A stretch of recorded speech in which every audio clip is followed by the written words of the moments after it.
Hi students, you are welcome in Literature Simply. Simple way to learn literature and language. Friends, this is second video in the history of English literature. In the last video, we talked about Anglo-Saxon period or Old English period. In this video, we are talking about Middle English period, that is from 1066 to 1500. And in this Middle English period, we are discussing particularly Anglo Norman period. The timeline of this period is from 1066 to 1350. So friends, let me tell you the outline before going direct into the video. So first we will talk about the historical background of Anglo Norman period in English literature.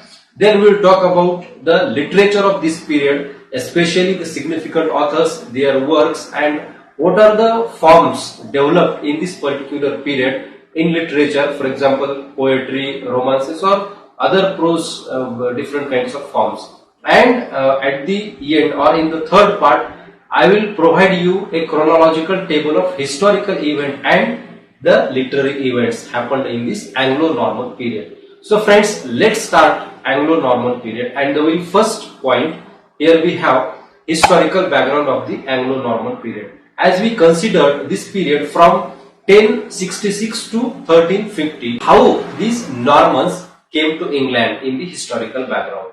So first we find that the Normans, who are considered the natives of Scandinavia, first they came to France or northern country of the French coast, and there they settled, there they made their colonies, and from there again we have the conquest of Normandy in 912 by the Normans, and from there they expanded their kingdom or they expanded their land in the England. They came England, and we have a very famous battle of Hastings which fought in the 1066, and generally this battle became a decisive step in the Norman conquest. As we all know, Norman conquest is nothing but the conquest of Normans over the English people and the occupation of England. So they occupied the major land of England, and later they were considered as the Norman conquest. And this Norman conquest of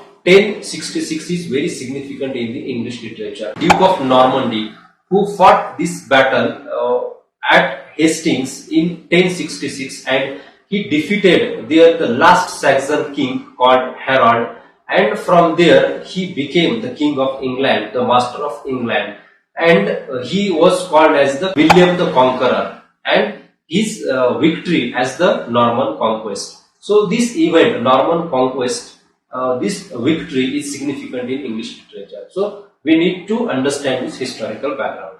Now friends, when they settled in the France and England, these people, Scandinavians or the Norman people, accepted the lifestyle of France as well as the lifestyle of England, and they absorbed many things from both the lands or both the people of both the countries.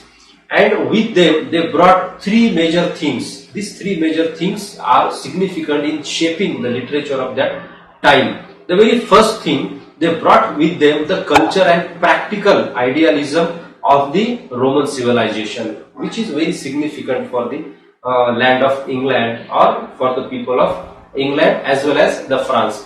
And the second thing, they brought with them the national idea and a strong centralized government. As we have seen in the history that when in Celtic England or the Saxon England or Anglo-Saxon England, there was no a firm or strong centralized government, but the England was ruled by some forces, some tribe. And in this period we find that William, the Duke of Normandy, he established a very strong and centralized government in England, and from there we find the stream of nationalism, the national ideas flourished, and people united under one roof of the government, centralized government. And this situation we find became very supportive to the flourishment of the literature. The third thing they brought with them, which is very significant, that the wealth of the language, means they brought with them the French language and French literature. And we find that from here we have a mixed kind of literature in England. the native English literature and the French literature. But after some time we find this both literatures have become intermixture and they form a new kind of literature in England. Now friends, let's move to the second part of this tutorial, that is the significant literature and major authors and their works in this Anglo Norman period. So friends, there is a manuscript composed around 1330 and it is kept at Advocates Library, Edinburgh. And this manuscript is very significant because in this manuscript we find that around 40 types of works are preserved in this manuscript, and this manuscript has given us the different kinds of developments in this period of Anglo-Norman. And we have there listed different genres of literature, not only poetry, but we have prose, we have romances, we have again lyrics in that manuscript, and there are over 40 works preserved in the manuscript, and it is kept at Advocates Library, Edinburgh. And here we have first three major authors of this period. The very first we have Geoffrey of Monmouth. His date of birth is not confirmed, but his death here is given or assumed around 1154. And friends, he is a significant poet. He is a monk, Welsh monk, and he composed a very significant work called Historia Regum Britannia. Actually, it is, we cannot say that it is a literary work, but it is a source book. It has provided the source for many literary journals or many literary works later in the period. So, in this source book, we find that the history is described from Brutus to the death of Cadwallader in 689. So, it is assumed that Brutus is an alleged founder of the Britain, and from there we have history, death of Cadwallader means 689. And in this sense, this Historia Regum Britannia of Geoffrey of Monmouth becomes significant, a source book for the literature which flourished in the latter period. Second significant author in this period, Lamon. Lamon is a monk of Pearle in Worcestershire, and he composed a fine book called Brut. Actually, there are 16,000 lines in this book, and it is also a history of Britain right from Brutus to the Cadwallader 689. Actually, if you look at this history, we find that this is an indirect imitation or indirect material he borrowed from the Geoffrey of Monmouth's Historia Regum Britannia, because the same kind of history is described in the Brut, but it is written in English, and the Historia Regum Britannia is written in French. So this is we can say in a way indirect translation of the first work. So Lamon's Brut is also an important work in this period. The third author we have Robert Manning of Brut. He composed the Story of England in 1338, and then he composed Handlyng Synne. Handlyng Synne is a series of stories, and the first work is the historical work, as we find its title, Story of England. So these three writers or three authors are significant in this period of Anglo-Norman. First we talked about Geoffrey of Monmouth, then Lamon, and the third is Robert Manning. Now friends, there are some other works which also are important in this period of Anglo-Norman. So let's see these works and understand about Anglo-Norman period. The very first work we have Amulum. It is composed around 1200.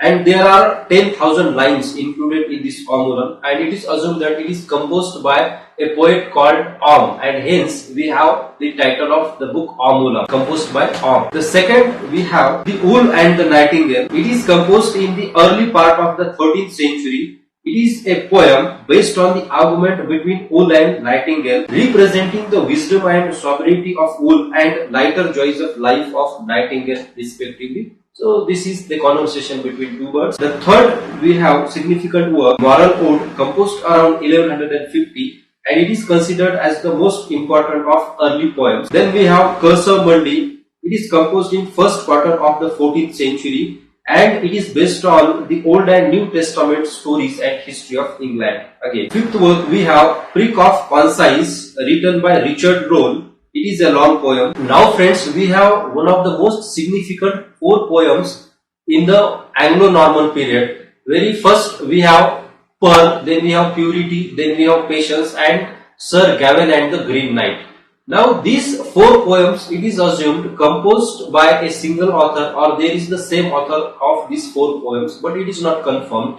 These poems are composed around the third quarter of 14th century, means these are composed between 1350 and 1375. And friends, among these first three poems are religious poems, and again in these religious poems we have finest poem, the Pearle, which is very excellently composed. Then we have Sir Gawain and the Green Knight. It is the finest romances among the Middle English romances, and this romance has a very special significance in the English literature because it contains a good kind of characterization, a good kind of plot, a different kinds of literary elements in it, and hence it has paved the way for new romances and the new kind of literature in the Middle English period or the Anglo Norman period. So friends, these four pieces of writing are significant. Now friends, let's have a look at some important romances of the period, because we find that in the Anglo Norman period there are many romances composed and a lot of romances flourished, and among these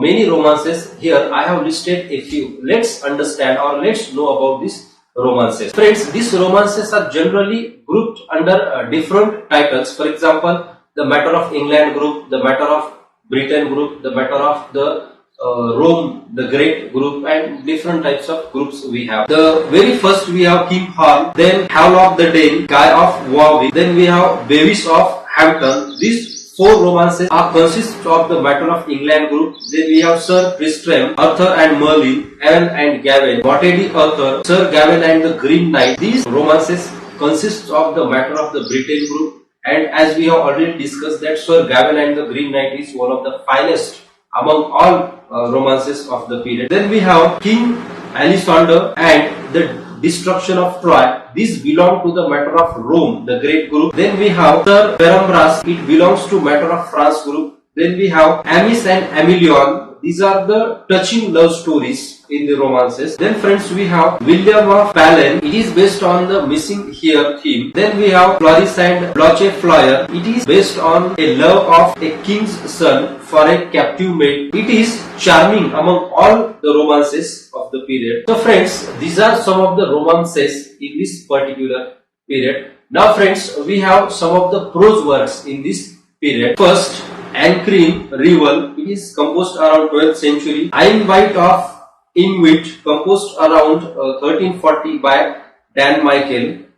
Actually, it is a translation of a French work. Now friends, if you look at this period, we find that there are different kinds of literary forms developed. For example, we have poetry, we have prose, we have romances, we have lyrics, and in poetry we find that some metrical forms also are developed in this period. Now friends, this is all about the literature and major works in this Anglo-Norman period. Now friends, let's have a look at the chronological table of the historical event and the literary event of this period. So I'll read these historical events. You carefully listen to this historical event. 912, Northmen settle in Normandy. 1066, Battle of Hastings, William King of England. 1087, William Rufus. 1093, Anselm, Archbishop of Canterbury. 1096, First Crusade. 1100, Henry I. 1135, Stephen. 1147, Second Crusade. 1154, Henry II. 1189, Richard I and Third Crusade. 1199, John. 1215, Magna Carta. 1216, Henry III. 1230, around 1230, University of Cambridge chartered. Here you can stress the beginning of the University of Cambridge around 1230. Then 1265, beginning of the House of Commons, Simon de Montfort. And again here we have the beginning of the Parliament in this period around 1265. Then we have 1272, Edward I. 1295, first complete Parliament.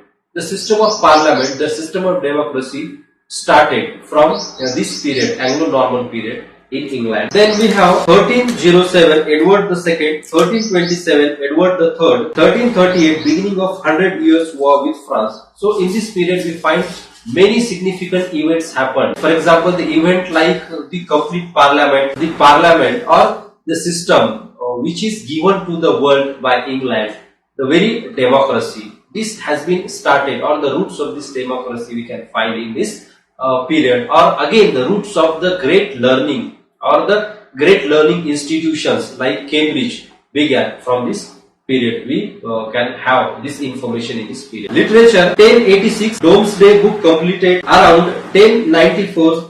Ancient Curdius Homo, 1110, first recorded miracle play in England. So this is the beginning of the drama. We can say that the drama also began in this period, in this particular Anglo Norman period. Next, 1137, Geoffrey's history, around 1200, Lamon's Brut, around 1225, Ancram Revel, around 1267, Roger Bacon's Opus Majors, 1300 to 1400, York and Wakefield Miracle Plays, 1320 around Mundy, 1340 Birth of Chaucer, it is assumed, 1350 around Sir Gawain the Pearl. So these poems were written, it is considered. So friends, this table is significant. Please understand these events very clearly and don't get confused about these historical and literary events. Now friends, this is all about the Anglo Norman period.